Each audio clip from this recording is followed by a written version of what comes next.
जड़ें जितनी जमीन के अंदर हो उतनी ही मजबूती होती है। जी हाँ, चलिए 2023 में ही सही यूनाइटेड नेशंस को संयुक्त राष्ट्र संघ को याद तो आई मोटे अनाज की। जी हाँ, मैं डॉक्टर विकास आज की इस वीडियो में बात करूंगा मोटे अनाज के बारे में। जैसे कि आप सबको पता है कि मोटा अनाज आज के समय में एक चर्चा का विषय बना हुआ है और आपको ये जानकर हैरानी होगी कि 2023 में नहीं, सदियों से भारत के अंदर मोटे अनाज का प्रचलन रहा है। हमारे खान पीन में मोटा अनाज सदियों से रहा है। फिर अचानक क्या हुआ कि हम अब मोटे अनाज से दूर होते चले गए। तो आपको याद होगा हम पे अंग्रेजों ने राज करा और उस अंग्रेजी परंपरा को हम लोग इतना फॉलो करते चले गए कि अपनी चीजों को हमने दरकिनार करके उनकी चीजों को अपना के अपने जीवन शैली को इतना खोखला कर दिया और अपने शरीर को इतना दूषित कर दिया कि आज हम शुगर, बीपी, पैरालिसिस, कैंसर और बहुत सारी भयंकर बीमारियों से घिरते चले गए। आज हर घर के अंदर आपको एक मरीज मिल जाएगा और शुगर का मरीज तो आपको पूरे भारत में हर घर में मिल जाएगा। चलिए देर से ही सही हम जगे हैं, मोटे अनाज के बारे में जगे हैं। आखिर ये क्या होता है मोटा अनाज और क्या इसके फायदे हैं और इसको खाते समय क्या क्या सावधानियां हमें रखनी चाहिए। तो आज की इस वीडियो में हम इसी के ऊपर बात करेंगे। तो सबसे पहले हम बात कर लेते हैं कि मोटा अनाज होता क्या है। यूजली हम अपने खाने में जो है वो चावल और गेहूं से बनी रोटी और चावल से बना हुआ पुलाव, राइस, ये सब खाते हैं, है ना। नॉर्मली हम कहीं भी जाएं तो यही सब चीजें होती हैं। लेकिन इसके अलावा आपने नाम सुना होगा जौ, बाजरा, रागी, कुटकी, है ना, जिसे कोदो भी कहते हैं, मक्का, है ना। तो ये सब जो होता है ना वो मोटा अनाज होता है। गेहूं और चावल की जो सतह होती है वो काफी मुलायम होती है, जबकि अगर मैं बात करूं बाजरा की, जौ की, रागी की, कोदो की, है ना, मक्का की, है ना, या जई की, तो वो थोड़ी सी खुरदरी रहती है, इसलिए इसको मोटा अनाज कहा जाता है। नाम मोटा है लेकिन फायदे बहुत ज्यादा है। जी हाँ, मोटे अनाज के अंदर बहुत ज्यादा मात्रा में फाइबर रहता है। मोटे अनाज के अंदर बहुत ज्यादा मात्रा में मल्टी न्यूट्रिएंट्स रहते हैं, बहुत ज्यादा पोषक तत्व पाए जाते हैं। तो मोटे अनाज का सेवन जो है वो हमें शुगर से बचाता है, ओबेसिटी से बचाता है, ब्लड प्रेशर से बचाता है, कैंसर जैसे रोगों से बचाता है और शरीर को जो पोषक तत्व चाहिए वो प्रदान करता है। इसके अंदर एंटीऑक्सीडेंट प्रॉपर्टीज रहती हैं जिससे हमारा इम्यून सिस्टम भी बुलेटअप होता है। और ये बात हमारे पूर्वजों को, ऋषियों को बहुत समय पहले पता थी, इसलिए वो अपने खान पीन में मोटे अनाज का लगातार यूज करते आ रहे थे। लेकिन हमें तो आदत है ना दिखावे की, तो उस दिखावे की चकाचौंध में हम सब पिसते चले गए। चलिए बात कर लेते हैं सबसे पहले जो है वो मोटे अनाज के अंदर बाजरा की। तो बाजरा की अगर मैं बात करूं तो इसे पर्ल मिलेट भी कहते हैं। इसके अंदर एंटीऑक्सीडेंट प्रॉपर्टीज रहती हैं, फाइबर प्रचुर मात्रा में होता है, आयरन बहुत ज़्यादा होता है, प्रोटीन भी बहुत ज़्यादा पाया जाता है और इसका ना ग्लाइसेमिक इंडेक्स कम होने के कारण ये शुगर के पेशेंट्स के लिए बहुत ही लाभकारी है। तो डायबिटीज़ के पेशेंट्स को, बीपी के पेशेंट्स को और ओबेसिटी के पेशेंट्स को बाजरा का यूज जो है वो करना चाहिए। कैल्शियम ज़्यादा होता है इसके अंदर, इसलिए अगर कैल्शियम की कमी है तो बाजरा को अपने खाने में जरूर एडअप करें। बाजरा के बाद हम बात करते हैं रागी की, है ना। तो रागी के अंदर ना कॉम्प्लेक्स कार्बोहाइड्रेट्स पाए जाते हैं।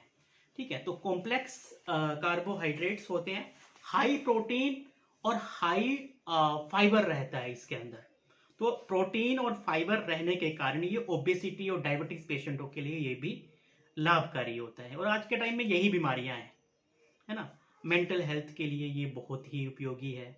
इसके अलावा प्रेग्नेंट लेडीज के लिए ये अच्छा माना जाता है रागी, है ना। और हमारे देश में जगह जगह पर जाता रहता हूँ तो वहाँ पे मैं देखता हूँ कि इसका यूज़ आज भी किया जाता है गाँव के अंदर, है ना। शहरों में तो हम भूल ही चुके हैं सारी चीज़ें, लेकिन अब समय आ गया है जानने का। जवार, है ना, जवार के अंदर जो होता है ना, बहुत ज़्यादा मात्रा में विटामिन बी कॉम्प्लेक्स रहता है और ये शरीर के लिए कितना लाभदायक है ये आप सबको पता ही है।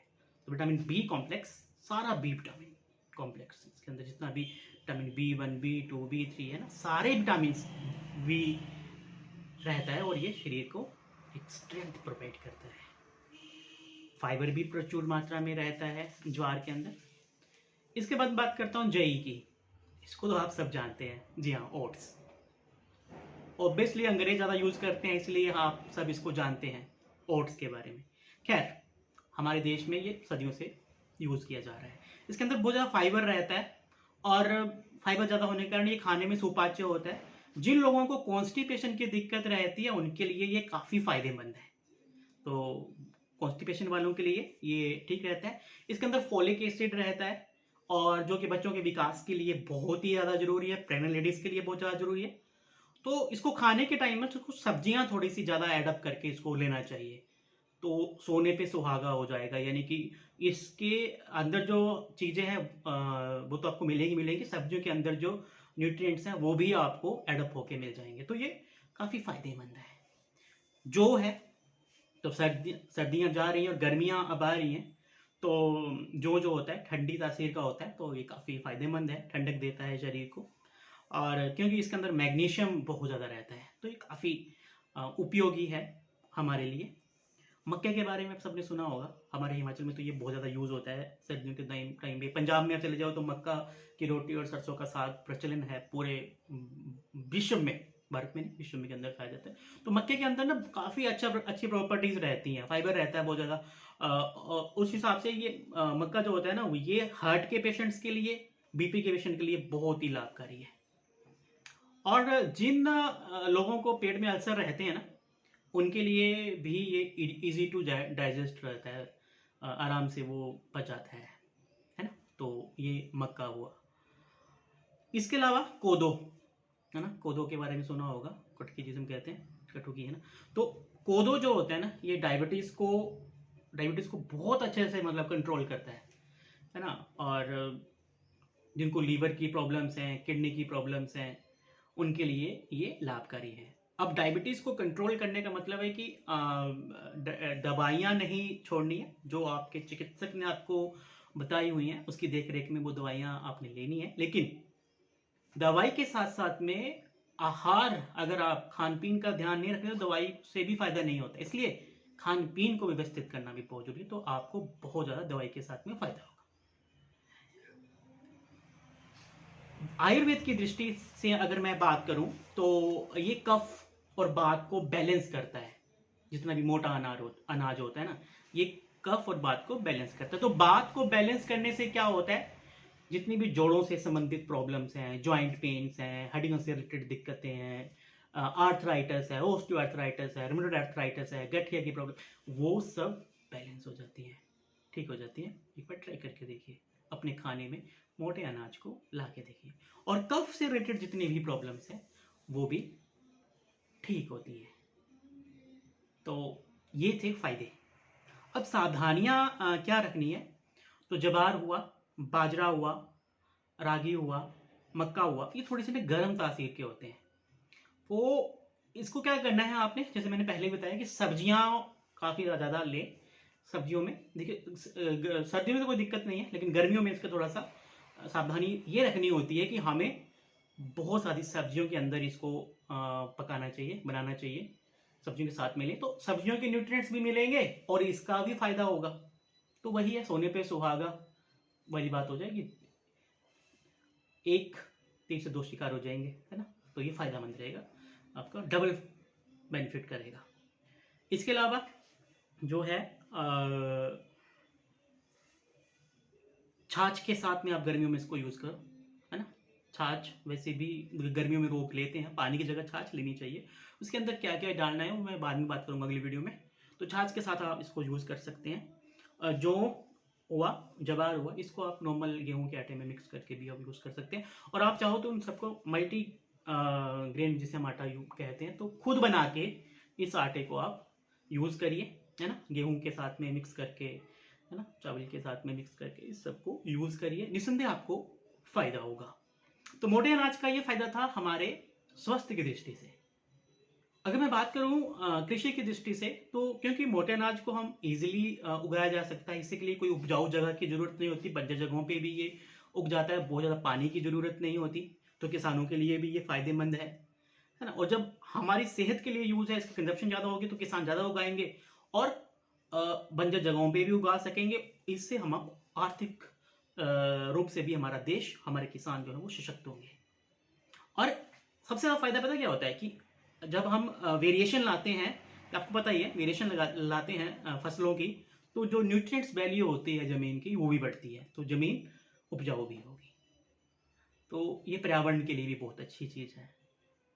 तो वही मैं कह रहा हूँ कि देर आए दुरुस्त आए। अगर 2023 में जो है संयुक्त राष्ट्र संघ जो है जागा है तो मोटे अनाज को लेके, तो ये बहुत ही खुशी का विषय है। और जो मोटे अनाज के बारे में था मैंने आपको बताया। फिर भी अगर आपकी कोई क्वेरी हो, कुछ पूछना हो, तो आप मुझे पूछ सकते हैं। फ़ोन नंबर 9882244409 पे आप कॉल कर सकते हैं। तो ये थे मोटे अनाज के बारे में। उम्मीद करता हूँ आपको ये वीडियो पसंद आई होगी। अगर ये पसंद आई है तो इसको शेयर करिएगा, जरूर शेयर करिएगा, अपने रिश्तेदारों में शेयर करिएगा, अपने बड़ों को, अपने छोटों को शेयर करिएगा, ताकि ये जानकारी मैक्सिमम लोगों तक पहुँचे और हम शारीरिक स्वास्थ्य के हिसाब से भी और आर्थिक यानी कि कृषि, जमीन, इन सब के हिसाब से भी एक सशक्त भारत की कल्पना कर पाएँ और बीमारियों से दूर रह पाएँ। दोस्तों फिर मिलेंगे नई वीडियो में, तब तक के लिए जय हिंद, जय भारत।